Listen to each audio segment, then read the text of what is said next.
تفسیر سنیں گے۔ بسم اللہ الرحمن الرحیم۔ ترجمہ، اللہ کے نام سے شروع جو نہایت مہربان رحمت والا ہے۔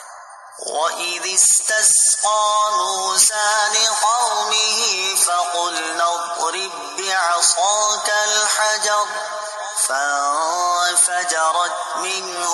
12 عَيْنًا قَدْ عَلِمَ كُلُّ أُنَاسٍ مَّشْرَبَهُمْ كُلُوا وَاشْرَبُوا مِن رِّزْقِ اللَّهِ وَلَا تَعْثَوْا فِي الْأَرْضِ مُفْسِدِينَ۔ ترجمہ، اور یاد کرو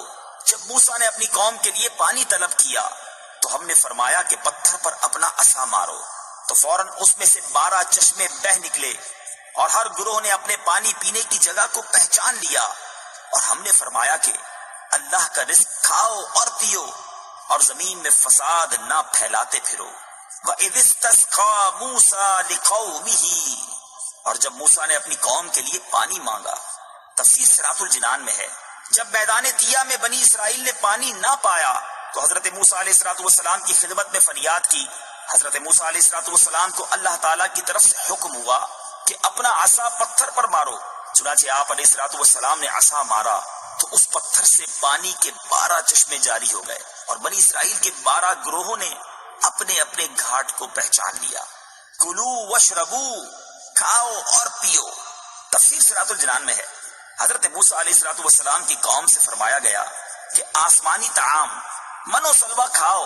اور اس پتھر کے چشموں کا پانی پیو جو تمہیں فضل الہی سے بغیر محنت کے میسر ہے، اور اس بات کا خیال رکھو کہ فتنہ و فساد سے بچو اور گناہوں میں نہ پڑو۔ ہر امت کو یہی حکم تھا کہ اللہ تعالیٰ کا رزق کھاؤ لیکن فساد نہ پھیلاؤ، یعنی رزق کے استعمال سے منع نہیں فرمایا، بلکہ حرام کمانے، حرام کھانے، کھا کر خدا کی ناشکری اور نافرمانی سے منع کیا گیا ہے۔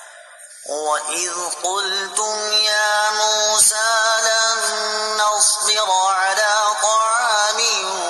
وَاحِدٍ فَادْعُ لَنَا رَبَّكَ يُخْرِجْ لَنَا مِمَّا تُنبِتُ الْأَرْضُ مِن بَقْلِهَا وَقِثَّائِهَا وَفُومِهَا وَعَدَسِهَا وَبَصَلِهَا قَالَ أَتَسْتَبْدِلُونَ الَّذِي هُوَ أَدْنَىٰ بِالَّذِي هُوَ خَيْرٌ اهْبِطُوا مِصْرًا فَإِنَّ لَكُم مَّا سَأَلْتُمْ وَضُرِبَتْ عَلَيْهِمُ الذِّلَّةُ وَالْمَسْكَنَةُ وَبَاءُوا بِغَضَبٍ مِّنَ اللَّهِ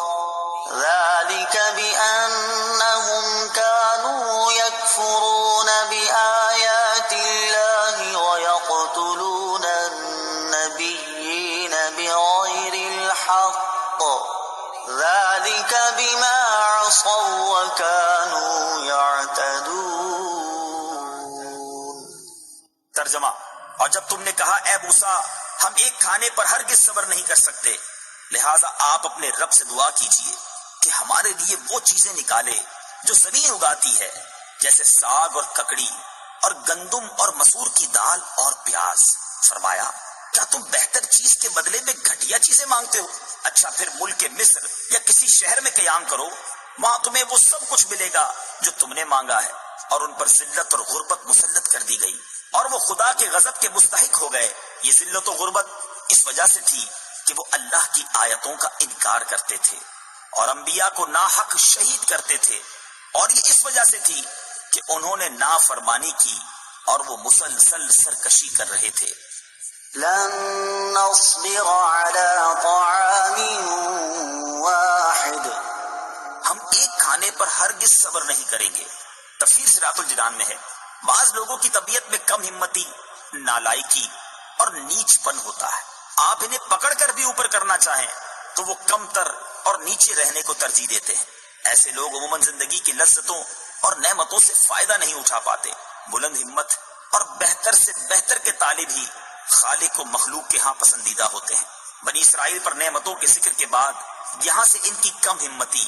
اور نالائکی اور نافرمانی کے کچھ واقعات بیان فرمائے جاتے ہیں۔ ان میں سے ایک واقعہ یہ ہے، بنی اسرائیل نے حضرت موسیٰ علیہ السلام سے مطالبہ کیا کہ ہم ایک ہی قسم کے کھانے پر صبر نہیں کر سکتے، آپ دعا کریں کہ ہمیں زمین کی ترکاریاں اور دالیں وغیرہ ملیں۔ حضرت موسیٰ علیہ السلام نے انہیں سمجھایا کہ تمہیں اتنا اچھا کھانا بغیر محنت کے مل رہا ہے، کیا اس کی جگہ ادنا قسم کا کھانا لینا چاہتے ہو؟ لیکن جب وہ نہ مانے تو حضرت موسیٰ علیہ السلام نے بارگاہ الہی میں دعا کی۔ اس پر حکم ہوا کہ اے بنی اسرائیل، اگر تمہارا یہی مطالبہ ہے تو پھر مصر جاؤ، وہاں تمہیں وہ چیزیں ملیں گی جن کا تم مطالبہ کر رہے ہو۔ مصر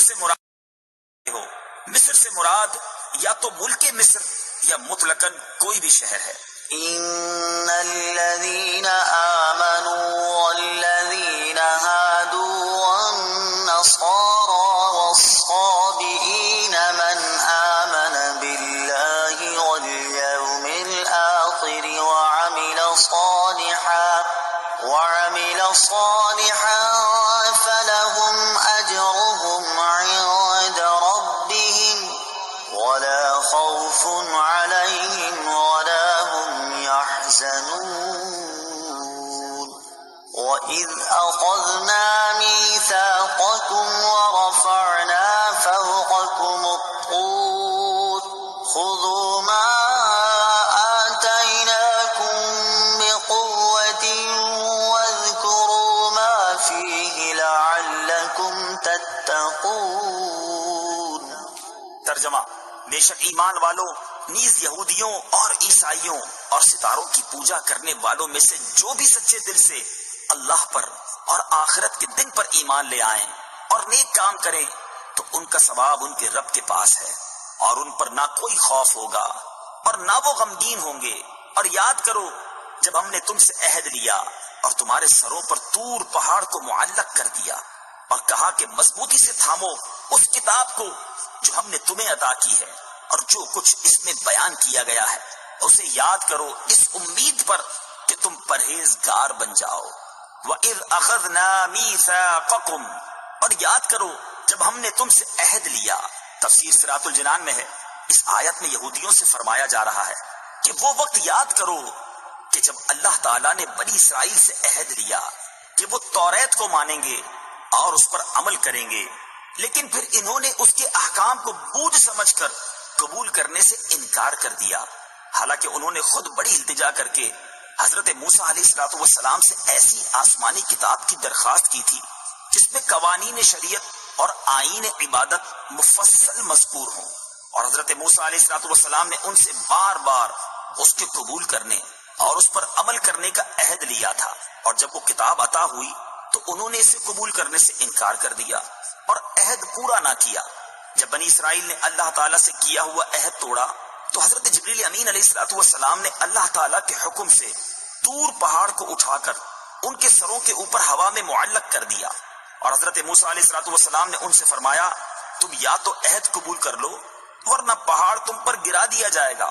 اور تم کچل ڈالے جاؤ گے۔ اس میں صورتاً عہد پورا کرنے پر مجبور کرنا پایا جا رہا ہے، لیکن در حقیقت پہاڑ کا سروں پر معلق کر دینا اللہ تعالیٰ کی قدرت کی قوی دلیل ہے، جس سے دلوں کو اطمینان حاصل ہوتا ہے کہ بے شک حضرت موسیٰ علیہ السلام اللہ تعالیٰ کے رسول ہیں اور ان کی اطاعت اللہ تعالیٰ کو مطلوب ہے، اور یہ اطمینان ان کو ماننے اور عہد پورا کرنے کا اصل سبب ہے۔ یاد رہے